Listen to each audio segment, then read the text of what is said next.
Ladies and gentlemen, let's firstly make this make sense. Originally, I was called a drug dealer. Yeah, they were insinuating that I was selling drugs. Why? Because in one of my lyrics, I said that I send white boys to country. And then it was, oh, actually, I got word from someone in the local area that this guy is actually a police informer.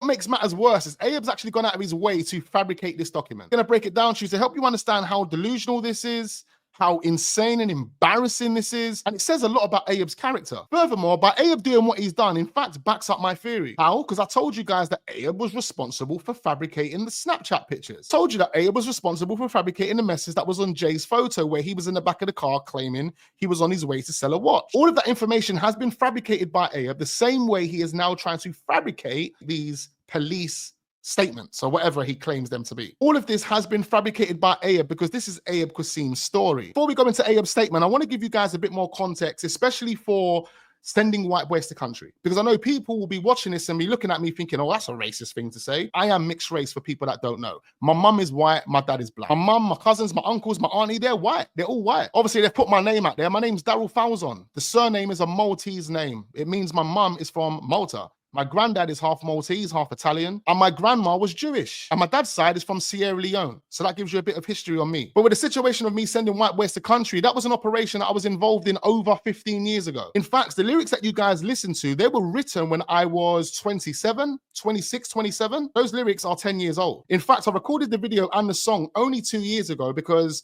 I felt like the flow and what I was saying in those lyrics needed to be heard. It didn't mean that I was necessarily involved in what I was saying at that time. Again, like I told you, those lyrics were written when I was about 26 years old. But music was something that I never really took seriously, even though I had opportunities to do big things with some great people. It was something that I never took seriously because my mind was elsewhere. Where do you think my mind was? My mentality was setting up county lines, but not only county lines, drug operating lines, even in London. At the same time of me operating county lines and building county lines with people that I was involved with at the time, I personally and some of my boys were going through the biggest beef in Tower Hamlets history. I'm talking about beef that led to houses getting shot up, people's houses getting run into, people getting shot, and ultimately people dying. And I told you, man, about the PTSD. That's where a lot of it comes from. And literally, ladies and gentlemen, I'm actually going back to the day I was born because unfortunately for people like myself, I haven't had the best guardians. I haven't had the best parents. My parents didn't teach me about the importance of school. I had a stepdad that was one of the biggest drug dealers in East London. Me and my mum used to come home from shopping to see our door in the middle of the road because feds are in and out of our house. That was just me as a child. Unfortunately, by the time I got to about 8, 9 years old,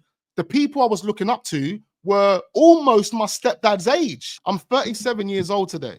I got my first ever job in my life when I was 26 years old. Prior to 26, I had never worked in my life because all I knew was the trap. I ain't trying to glorify any of this. I turned my life around. I got myself out of the street gang-related life when I was about 26, 27 years old. That's literally 2 to 3 years younger than what Rocky and Ayub are right now. Before we get into all this fraudulent stuff, what I'm going to do for the members only, I think we're going to start this from May, June, once a month.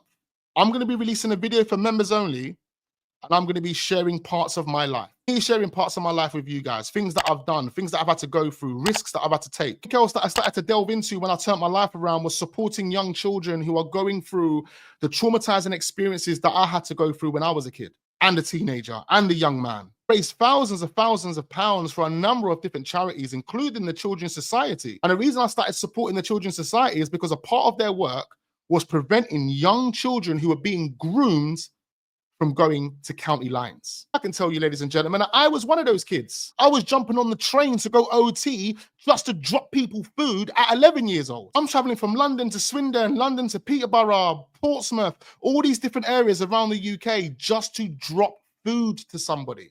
I was doing that at 11 years old. That's what I'm going to say on that. Become a member of the channel, and within the next 6 to 8 weeks, once a month, we're going to be releasing a video about me once every month. Okay, let's move on to the gas that Ayub's been putting on his TikTok, this fraudulent prick. Proper fraud, man. You've incriminated yourself. You're proving that you fabricate material. And what that basically does, it backs up my theory, Ayub, that you fabricated the pictures on Jay's Snapchat, that you fabricated the messages between Jay and his friends to make it look like Jay was leaving that Airbnb. But can you explain the car that pulled up at 7:30 that morning? It'll be interesting to hear your explanation for the car that pulled up that morning. Or have you already explained that? Is Ophelia knocking on the door and you having to move your car, you explaining the movement of a car that morning? Because now we have this new angle, the fight that broke out, the watch that was stolen. You see staying at the Airbnb with Jay. I mean, there's so much new information that's enabling us to connect dots. There's a lot of information that's coming out that is starting to make a lot of sense. I'm starting to look at this from a different perspective, a different angle. There possibly could have been some type of exchange that took place at that Airbnb. I'll put a pin in that. We're going to save that. I firstly want to break down this fraudulent stuff that Ayub's doing. So this is the first message I received. And in fact, Ayub didn't even tag me in this. You can see he got my name wrong. He tagged me in something else, and then I saw this after. So he's basically saying to someone, yo, bro, what's up with that matey from your ends, that wax Donny, ?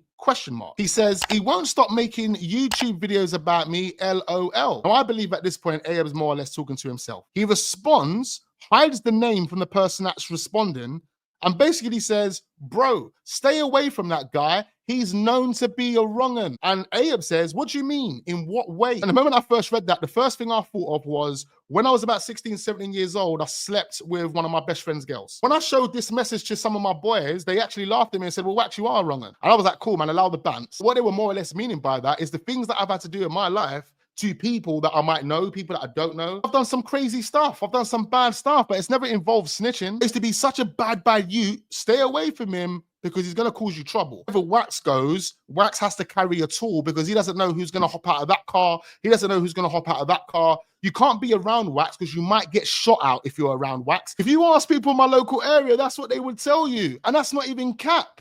But that was 10 plus years ago. Again, I'm not trying to condone anything. I'm not trying to glow or promote. It's telling you what it really is. So here you can see I responded to Ayub. Here, Ayub's put up a picture saying I'm a police informer. I've said to him, you're a clown. Can't be making stuff up now, mate. All of this for clout. It's long. He puts that message that we just read up. Then I said, release it and release the name of the person. Pure cap. You can't tell me that someone's sending you that message and then what you do is cover up their name. I'm about facts. I'm about receipts. I don't deal with all of this BS stuff. So now, ever since Duncan Smith kind of released Rocky's name and let the whole world know who Rocky actually was, these guys have gone out of their way to try and find out who I am. What they've done is they've found my Facebook account. I know that they've got information on this fraudulent statement that's taken from the Facebook account. Now, why do I know that? How do I know that? Well, firstly, the name that they've got here, which is Daryl Falzon, my name, that's my Facebook name. That's not the name that the police know me by. You also got the date of birth, April 1988. Well, where's the actual day? If you go into my Facebook, it would tell you that I'm born in April 1988, but it doesn't give you the actual date when I was born. What date was it? I'll give it to you now, and maybe you can fabricate it into the statement. My birthday's on the 22nd. Within the next 2 weeks, my birthday's coming up. 4 days before Jay Slater's birthday. That makes us both a Taurus. It could be the reason why I've got my size 11s planted on Ayub's neck. Another bit of proof that Ayub just literally writ this on his laptop and tried to make it look like something that it's not is the fact that it says Bow Police Station, East London. Man didn't even bother getting the postcode. Anyone that knows Bow Police Station will know it's not a station where people get arrested. Nobody gets taken to Bow Police Station. Nobody will be seen making statements in Bow Police Station. Why? Because the feds go for training at Bow Police Station. The feds keep their horses at Bow Police Station. The community support officers have their lunch breaks at that police station. He only put that police station because he knows I'm from Bow. But the problem for you, Ayub, what you don't know is the main police stations in my area are Bethnal Green Police Station and Limehouse Police Station. So if anyone was to make a statement, if anyone was to get arrested, they will be going to Bethnal Green or they'll be going to Limehouse. Not Bow Police Station, mate. Not Bow. What makes matters worse, like I said to you guys earlier in the video, my theory, what I believe is that Ayub has been fabricating messages from day one. He fabricated the Snapchat messages of Jay. He fabricated Jay's pictures, the blanket picture, the picture in the back of the car. Ayub's so pissed off at me because he knows I know how he thinks. He knows that what I've been saying over the past 6, 7, 8 months, I've been hitting so many nails on the head. And this, what he's done right here is his way of proving that he's scared, that he's nervous, he's anxious. Like I said to you guys, my wealth of experience on these streets, the people that I've had to deal with, the people that I've had to do things to, these are people who are living and conniving little pricks like Ayub. The main point of this video was to prove that whatever Ayub's chatting shit about on TikTok is straight up fake. He is fabricating information to make it look like I made a witness statement. I'm a snitch. Oh, wax, you know. And the man them are literally laughing at this as we speak. Anyway, ladies and gentlemen, there's a few more things that I am going to address from the live that they've done. I'm going to be calling out Charlotte because Charlotte, you're the snitch. Charlotte, you're the snitch. I don't know how she was sitting on there acting like she's Ayub's friend when we've got the receipts confirming that she was calling Ayub a drug dealer and putting all these people on and he was doing X, Y, and Z.